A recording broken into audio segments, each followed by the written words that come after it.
joining us today on the Living with COVID-19 webinar series with Chatham House Distinguished Fellow, Professor David Heyman. This week we have with us Dr. Anthony Fauci, who, as many of you know, has emerged as the face of America's response to the coronavirus.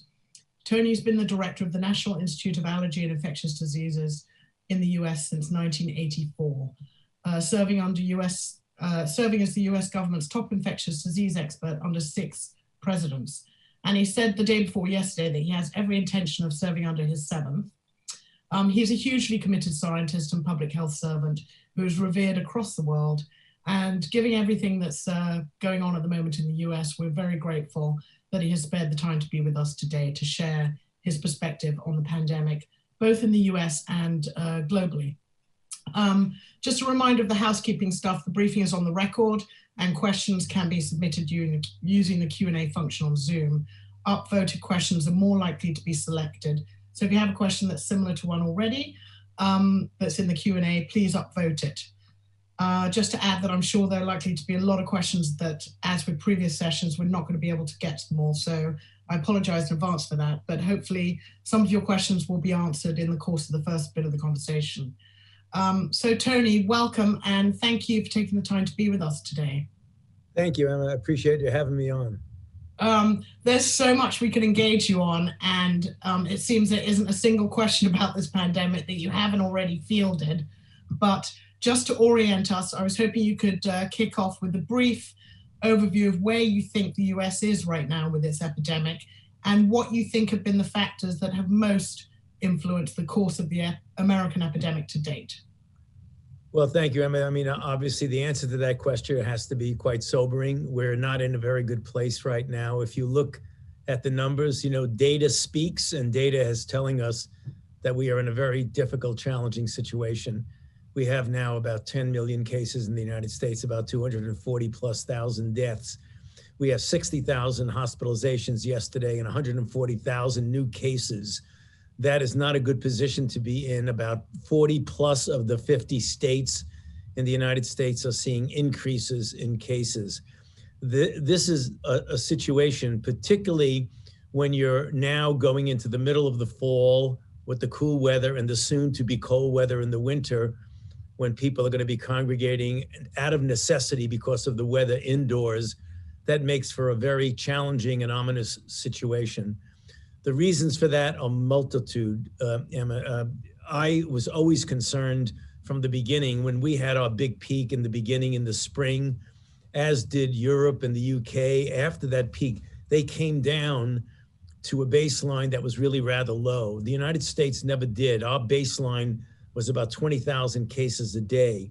Then when we tried to so-called open the economy and open the country again, we did it in a disparate way. We didn't have a uniform adherence to the guidelines among the 50 states. That's very clear history now. Some did it well, some did it not so well.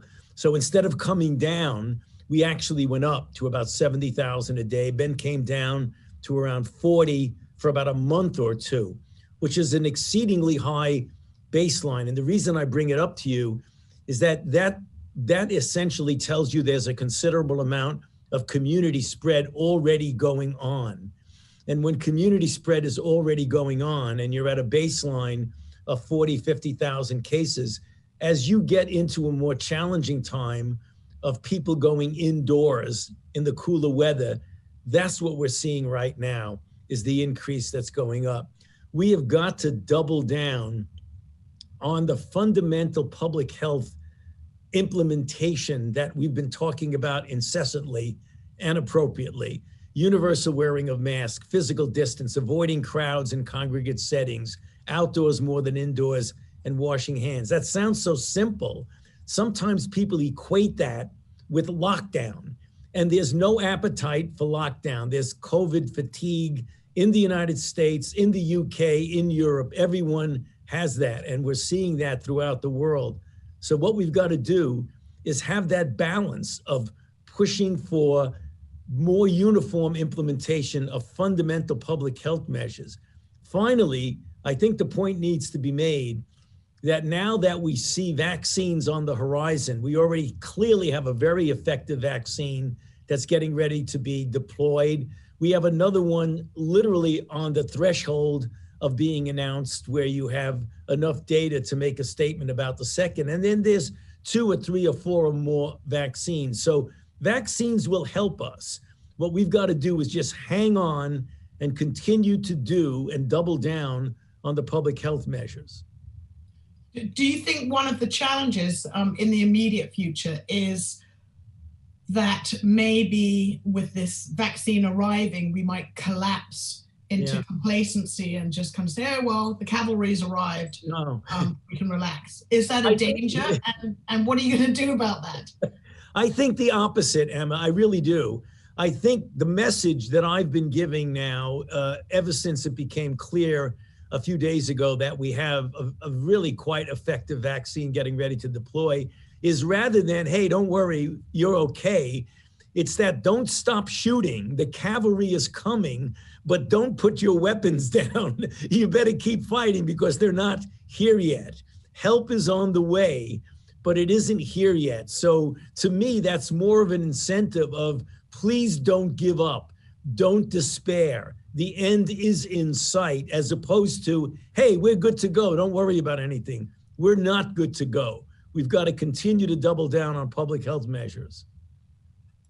Okay, David, I wanted to ask, do you want to add anything there in terms of distinguishing characteristics that might explain why the US is where it is with the virus, and what you think the lessons are from the American experience for the global community?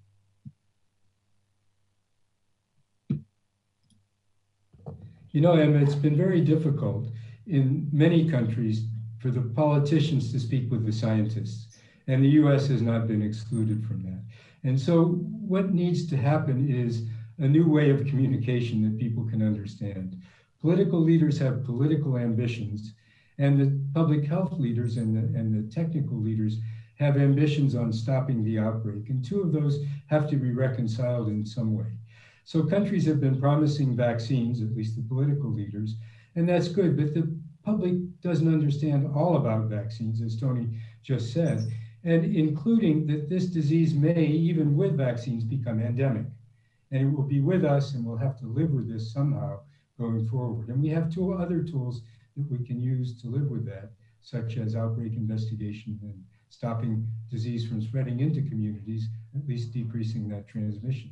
So the US has been no different than many other countries in having this difficulty between political leaders and technical leaders. What's been very difficult for me to see, though, in the US is to see the way that the agency that I came from, the CDC, has been marginalized. And this is really difficult. Unfortunately, Tony has been there to take up the slack which was left by a CDC which was not able to project itself and to use its usual ways of networking with state epidemiologists and others to try to unify the response.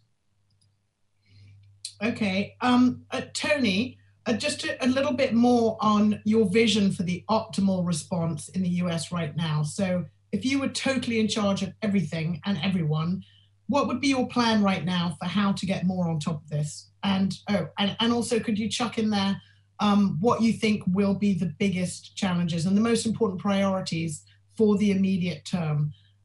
You've mentioned some of them, but I just wanted to press you a little bit more to get a bit more juice out of that one. You know, Amber, what I would like to see is something that I've been talking about for some time now, and it relates to the comment that I made a little bit ago about why, when we tried to essentially open the country again, it was done in a disparate way. It wasn't done uniformly. What I would like to see is that even though there's a lot of positive aspects and beauty to the system in the United States, the federalist system, namely the independence of the different states, what I would like to see is a much more uniform approach of all the states with a top, I wouldn't say top down because you don't want to be absolutely, dictating to states, but we should have a uniform response because we really are all in this together. And David knows so well because of his decades of experience in outbreaks and will resonate with this, that when you have an infectious disease, it doesn't matter if you have a country with 50 states. What happens in one part of the country is going to influence what's happening in the other part of the country. So much so similar to what we public health people have been saying forever. When something happens in one part of the world and it's a respiratory transmittable disease, you can be darn sure it's going to happen in every other part of the world. So that's what I really would like to have seen. And as we move forward, to see that uniformity of response, everybody pulling together, whether you're in the United States, in the European Union, in the UK, anywhere, everybody pulling together at the same time. Okay. How do you think the US response might change with the change in regime? I mean, what are you expecting between now and January and after January? Or if you haven't got any expectations or indications, what are your hopes? Well, I can tell you that right now, whether it's now to January or beyond January, the things that the medical people will be doing, the push, the all-out push for the development successfully of and deployment successfully of vaccines and other countermeasures, particularly things that we do need, Emma, is we need more therapies for early in the course of disease. The studies that have shown that things like dexamethasone and remdesivir have very positive effects late in the course when people are hospitalized, even when they've been on ventilators and requiring oxygen. What we do need, and we have some promising results that I think will get better as the weeks and the months go by, monoclonal antibodies directed against the virus to prevent people from having to go to the hospital, as well as direct antivirals. We've been so successful with anti-HIV drugs, targeted antiviral therapy that has been so successful. I would like to see that, and we're putting a big push on that, as are other countries, to be able to develop and make a regimen of an antiviral so that if someone comes in with symptoms, you don't wait until they progress to the point of having to go to the hospital. You prevent them from going to the hospital. That's going to happen now through these months and into January, February, March. That's not going to change. The idea of what the broader approach is, I would leave that to what happens in January, obviously. Okay. I wanted to come on to how you see your role in guiding the country through this crisis going forward, regardless of what any kind of change in plan might be on a national level. Where do you fit in, and how do you see yourself moving forward in relation? Emma, I don't mean to be presumptuous, but I see it really essentially similar to what I'm doing right now. I'm the director of the Institute. David knows well, we've been together for so many years. The Institute in the United States that's responsible for the overwhelming majority of research conducting and support in the arena of infectious diseases. That's critical. That has nothing to do with politics, with administrations. It's just something that's been there for quite a while. I've been director of that institute, as you mentioned, 36 years. Last week was my 36th birthday for being director of the institute. And we've been through a lot of things through that institute: HIV, the anthrax attacks, Ebola, Zika, pandemic flu. So I see my future as doing the same thing as we get our arms around this outbreak.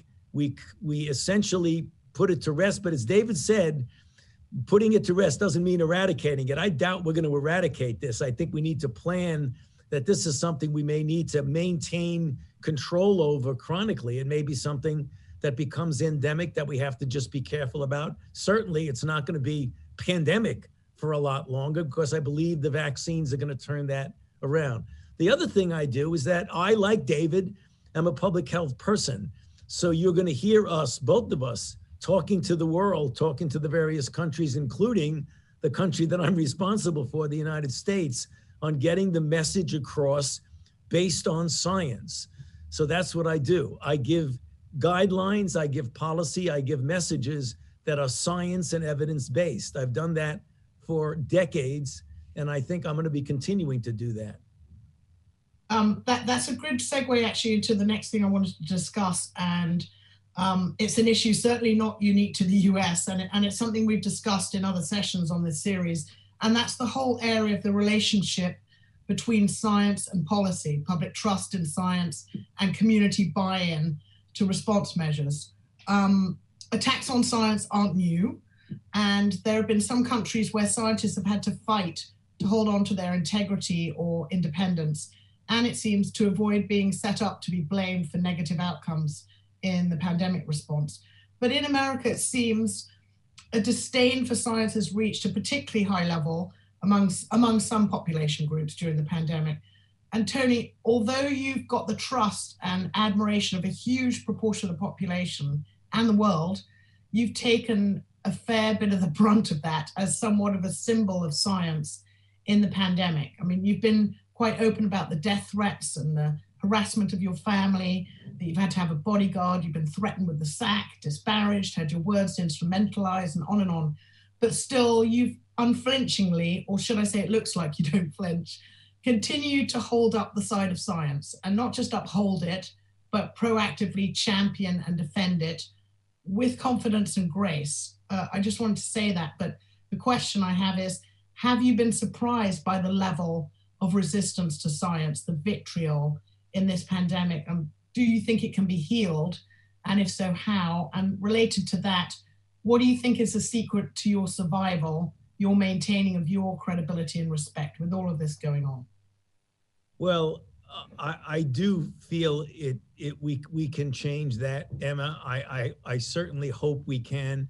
There is globally variable degrees of anti-science attitude. You know, it goes back a lot to the anti-vax feelings, the anti-vaccine feelings that we've seen. But, you know, there has been a pushback on authority. And what I think, I know I can see an element of it, that science is felt to be authoritative. People interpreted that, and there's a pushback on authority, and it spills over into a pushback on science. People do not like to be told what to do.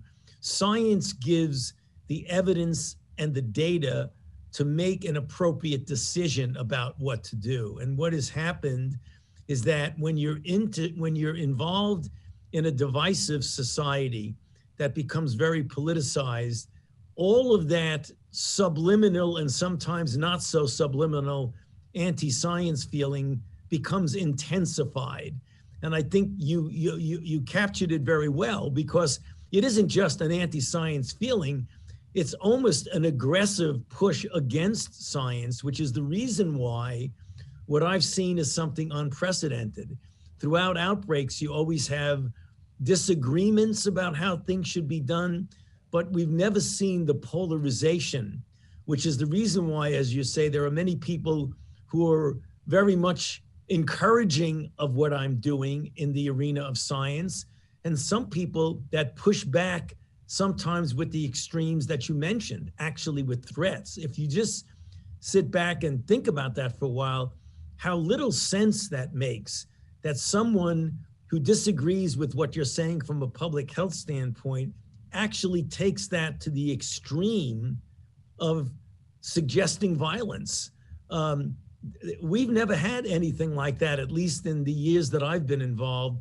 So getting back to the first part of your question, I do hope we can turn that around, and I think we can. I happen to be somebody who, although I consider myself a realist, I also am somewhat of an idealist, and I have a good deal of faith in the goodness of people, not only in the United States, but globally.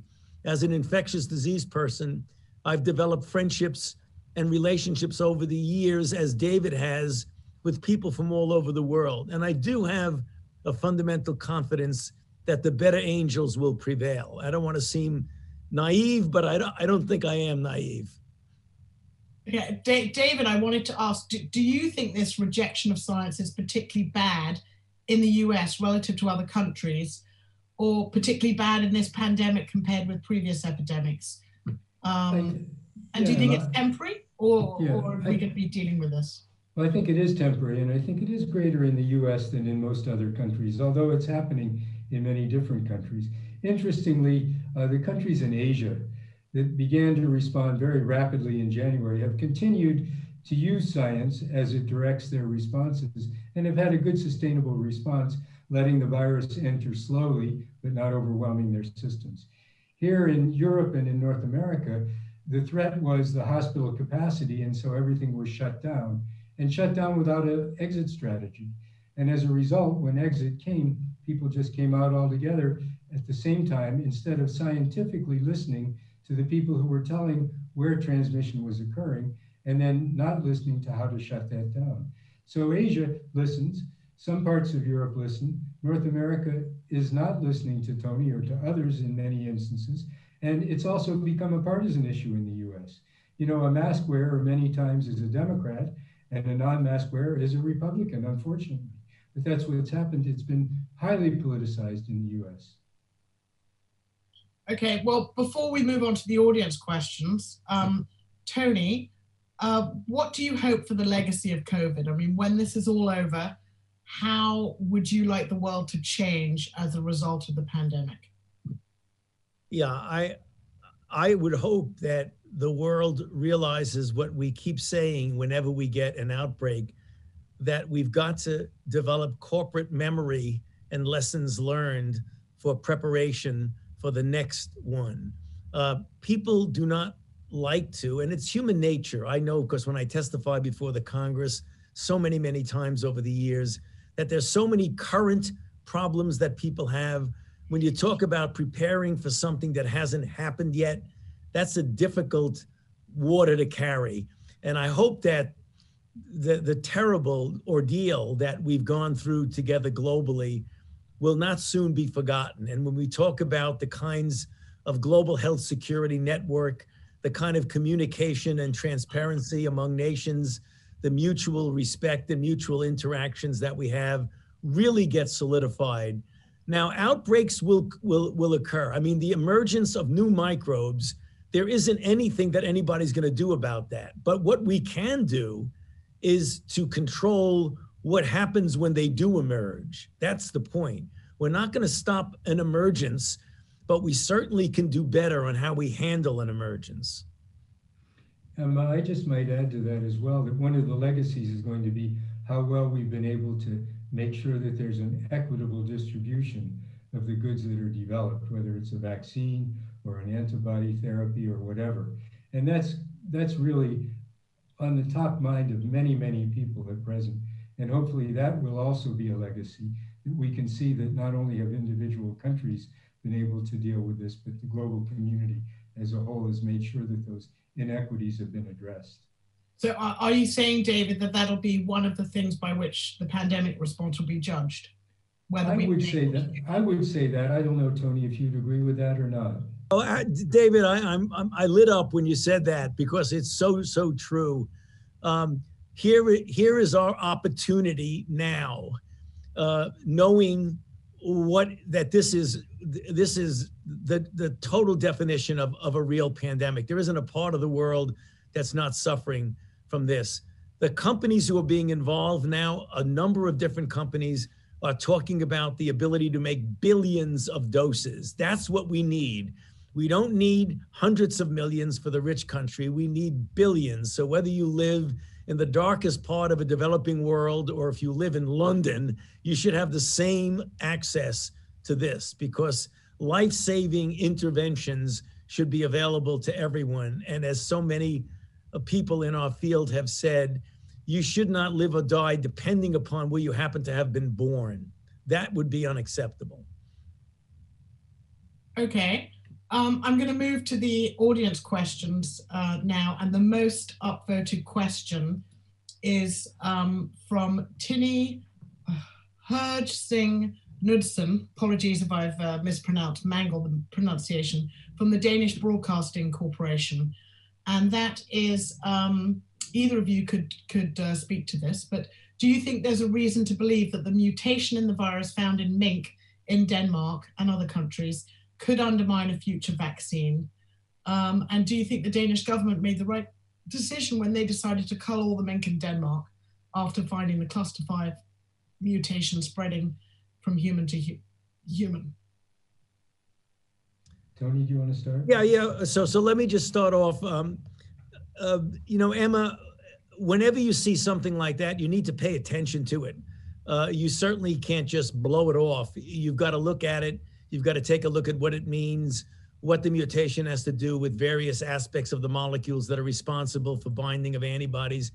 We took a first look, the group here in our vaccine research center who takes this very seriously and says that when you look at the binding sites, you know, the spike protein has a receptor binding domain that binds to the ACE2 receptor on cells throughout the body. It does not appear at this point that mutation that's been identified in the minks is going to have an impact on vaccines and the effect of vaccine-induced immune response. It might have an impact on certain of the monoclonal antibodies that are developed against the virus. We don't know that yet, but at first cut, it doesn't look like something that's going to be really a big problem for the vaccines that are currently being used to induce an immune response. David, do you want to add anything? Yeah, I think what Denmark has done is a precautionary measure. They don't understand completely what the impact might be, and so they've decided to sacrifice the minks, which is an acceptable precautionary measure. I think what's been very difficult for many people to understand, though, is that this virus is in every country and it's mutating differently in every country. And so in order for this virus from the minks to be able to replace virus in other countries and impact on vaccines, it would have to be more fit than the other viruses that are around now and spread easier, more rapidly, and replace those viruses in other countries. But this is no longer, it never was just one outbreak. It's a whole series of outbreaks in different countries with mutations occurring at different rates and in different manners. So, you know, precautionary measures are acceptable in public health. Unfortunately, we're all building the ship at the same time and don't know what will work and what won't work. Okay, next question, most upvoted, is from Paul Williams. And there are a couple of similar questions. So I'm going to kind of fold them all in together. And that's about what 3 things should the international community do to prepare for and prevent as much as possible the next pandemic? And the similar question is, what do you think the global community should be doing to minimize the chance of future viruses crossing the species barrier? Let's start with that. Tony, do you want to take that one first? Well, sure. There are a bunch of things. So some of them we've already actually mentioned, you know, and that has to do with lessons learned of making sure that we do have a global health security network that is quite transparent and has the capability of communications and openness, so that when we do get another emergence of an infection, which we inevitably will, that we should do that. Second thing is not necessarily a global health issue, more of a fundamental scientific issue, which I think is an example of why we were able to respond so rapidly in developing a vaccine. And that is to continue to pursue the science, such as perfecting platform technologies to get vaccines done quickly, safely, and effectively, in addition to doing platform technologies for therapeutics, to develop things like a universal coronavirus vaccine. We've now had 3 pandemics, SARS, MERS, and COVID-19. The time has come to make sure that everybody realizes that coronaviruses, which we used to think of as the common cold, have potential, pandemic potential, more than potential, but reality. The other thing is, I think, make sure that the international health structures, the WHO, really gets strengthened in a way, and you know, it's not a perfect organization. It has faults and that have been pointed out by others, but I think it has, the world does need a global organization. I think David can address that better than anyone because of his extensive experience there. But those are the kind of things that we need. Preparation at the local level and an international connectivity that's sustained so that the next time this occurs, we can move quickly. David, did you want to add anything? Yeah, I would just say that, you know, what we need to do, our politicians understand what health security is. It's keeping diseases away, keeping them out. What we need to do is help them understand that that definition needs to be broadened to sufficient universal coverage of health, for one thing, and also it needs to be broadened to good health promotion to prevent the comorbidities and the diseased people who are actually at greatest risk of serious illness if they're infected. So if we can broaden the understanding of health security among our political leaders to include those three elements, borders, universal coverage, and health promotion, I think we'll have gone a good way to preventing future outbreaks that can be so devastating as this one has been. Okay, there's a question here from, it was there, from Charles Clift on solidarity. Tony, what's your sense of to what extent the world has demonstrated solidarity and to what extent not, in what ways not? I guess he's alluding to Dr. Tedros's frequent refrain for calling for global solidarity in beating this pandemic. How do you think we've done on that? I don't think that we've done as well as we can. I think you hear people like Tedros talk about that because it is somewhat of a lacking of that. We really need, and this is difficult, as you know, because of the tension sometimes between countries. We're seeing that right now. When it comes to disease, as I've said so many ways and so many times, that everybody is in this together. I mean, if there's one element of international interactions in which the pain and suffering is going to be common to everyone when you have a pandemic, there's no one country out there that's looking at the rest and saying, I'm in really great shape, I'm going to be on my own, and to heck with you. We are really all in this together. And the only way you stop something in which you are all in it together is that if you pull together. And, I guess pull together is another definition of what solidarity is. Okay, the next question is from Dr. N. Kumarasamy. Tony, what are your insights on reinfection and fading of COVID-19 antibody? Well, we do know that there have been individual cases now, several that keep accumulating, not massive numbers by any means, but individual cases of well-documented at the molecular level of reinfection with a virus that is not the same virus. It's a different virus. It's the same virus that it's coronavirus, but it is a different, as David said, it has different mutations, which mean it isn't an exacerbation of the same virus you were infected with. It's a reinfection in the real sense. So that can occur. The issue of the durability of immunity is absolutely a critical question.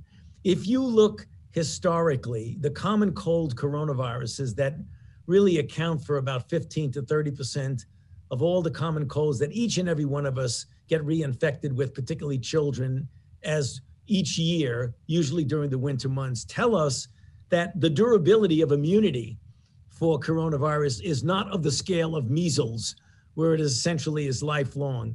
It is definitely finite, likely measured in a year or so or two, not in 20, 30, 40, 50 years, which means that we probably, after we get successful vaccines to get us through this, have to take a good look at what the durability of that is, because we may need, as David said, this may become endemic, and we may need to revaccinate intermittently. How often that's going to be remains to be seen as we follow the vaccinees over a period of a couple of years to see how durable that immunity is. Okay, here's another upvoted question from Anna Ruda J.R. Atney. Again, apologies if I've mangled that. By approving the Pfizer vaccine really quite quickly, without long-term data, do we not run the risk of creating a whole raft of clinical issues and a whole set of new challenges for health systems? Well, I don't know. I'd like to hear David's opinion of that, but I can say David. that. Yeah, but when people say quickly, we've got to be careful, because the speed at which it was done was largely due to the extraordinary scientific advances that one made in the area of platform technology, where you could get the sequence on January 9th, start making a vaccine on January 15th. be in a phase 1 trial 65 days later and be in a phase 3 trial 6 months later. That is completely unprecedented, but that isn't a rash degree of speed. That's speed based on technological advances. So there really was no compromise in safety nor in scientific integrity. We are going to be following the vaccinees for a couple of years. The idea that Pfizer was able to show a rather striking degree of efficacy was essentially inherent to the capability of the vaccine and the fact that we have so many infections in the United States that a vaccine trial that might have taken years was able to be done in months because we're in the middle of an outbreak. There's a big difference between trying to show the efficacy of a vaccine when you have an indolent infection that's just puttering along versus the efficacy of a vaccine when you're in the middle of a fierce outbreak. That's the reason why it was done so quickly. So although we need to obviously continue to learn more and more about it, I don't think that the speed is something that really is detrimental to the process. But I'd be happy to hear what David has to say, but his vast experience. No, I agree that the speed doesn't really reflect badly on this. In fact, what it shows is that the regulatory agencies, the vaccine developers, and the clinicians, the clinical trial experts, are all working together from the very beginning. And that's what's cutting down, to a certain extent, the time. And as we know, Tony, this will be on an emergency license afterwards, and it will still be following some type of protocol in order that the long-term side effects, if there are any, could be detected. So I think it's remarkable, and it will be one of the legacies of this, in that we've decreased a bureaucratic process of regulation to one that's looking at the information very rapidly and being able to license much more rapidly than before. And isn't that what public health specialists have been calling for years, to accelerate these processes and get barriers out of the way in a safe way? But isn't this the delivery of what's been called for quite a long time? Yes, I believe so, Emma. Absolutely. Okay. The next question, I'll vote a question from Dina Mufti. Since normal distribution freezing temperatures reduces efficacy to 45%, what is being done globally to ensure storage and transportation of the potential vaccine is consistently at a minimum of -70 degrees Celsius? I don't know, David, are you aware globally?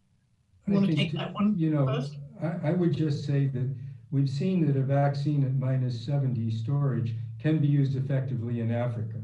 There are containers that carry the Ebola vaccine to the people who need it in -70 degree conditions. But there are other things that will be done, I think, in the future, such as possibly lyophilization of that vaccine, drying it out so that it can be used at a different temperature or stored at a different temperature. But I would turn to Tony for that. And I agree completely with what David said. We've done this before, so it isn't as if it's uncharted waters. It's more difficult when you have such stringent cold chain requirements. But I think we should point out to the questioner, as well as to anyone else who asked the question, is that there will be other vaccines, the more classic vaccines, that have less stringent cold chain requirements, things like the recombinant proteins with adjuvants, and even some of the other viral vector vaccines, the human ad, the chimp ad, the VSV. Those are a bit different. Okay, I've got time to fit in one more question from the audience, and this is from Celia Dunlop from the FPA. Is the virus following a pattern? Is it likely that it is mutating and could end up being as hard to cure as the common cold? And maybe, Tony, if you could kind of come back in on the therapeutics aspect. I was thinking, given that for HIV that's been, really important and a game changer, taking away a lot of the fear and turning this into normal life, especially if the vaccines don't deliver everything we hope they would. They're not going to be the panacea. Where do you see this all falling out? Yeah, I think what people need to realize is something that David alluded to a few moments ago, that this virus is an RNA virus.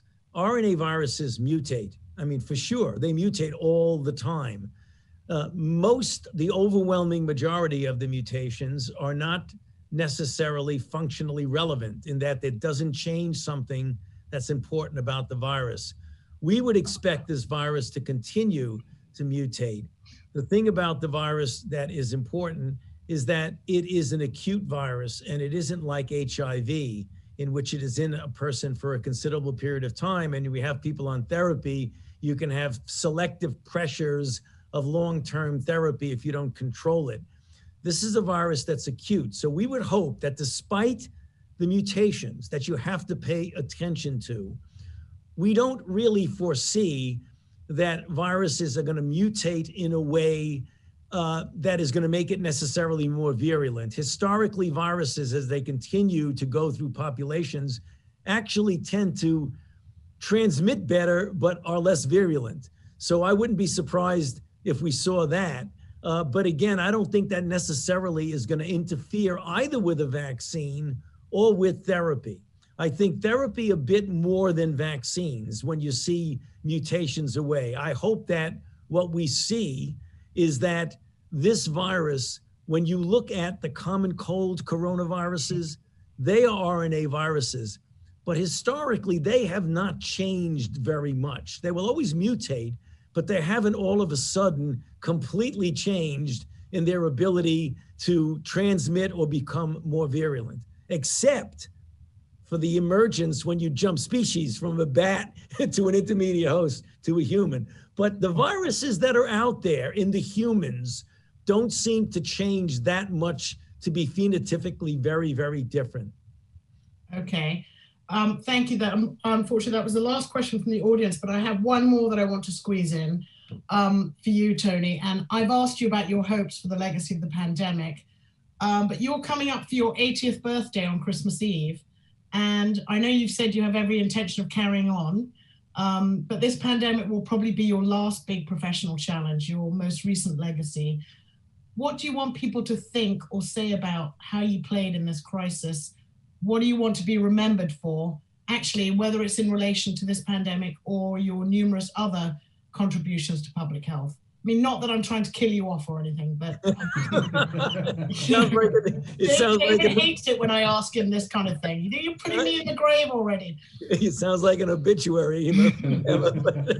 No, actually, something that I've just guided myself by, and that is, let the science and let the evidence guide you. Always stick with the science. Stay away from politics. Public health and global health is what I've devoted my entire professional career to, with a very strong science base, because I'm a scientist. So I'd hope to be remembered for someone who stuck with the science and made contributions through multiple outbreaks, from HIV up to the most recent now with COVID.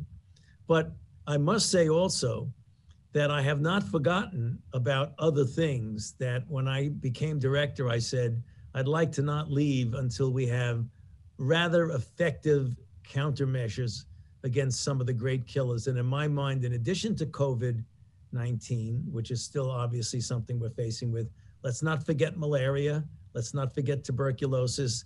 Let's not forget these tropical diseases that are not killers, but maimers. We have a long way to go in global health, and I'm not leaving until we actually get our arms around those. So hang on. You're going to have me to kick around a lot longer. Okay, well, on that note, I'm afraid that's all we have time for today. So to our audience, I'm sorry we couldn't get to everyone's questions again, but we'll be back next Thursday morning to talk about access to vaccines with Seth Barkley and Jane Halton, two of the leaders of the global effort to get vaccines to everyone who needs them.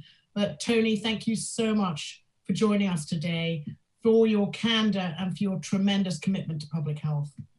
Thank you, Emma. Thank you, David. It's a great being with both of you. Thank you for having me. Thank you. And thank you everyone for tuning in. See you next week.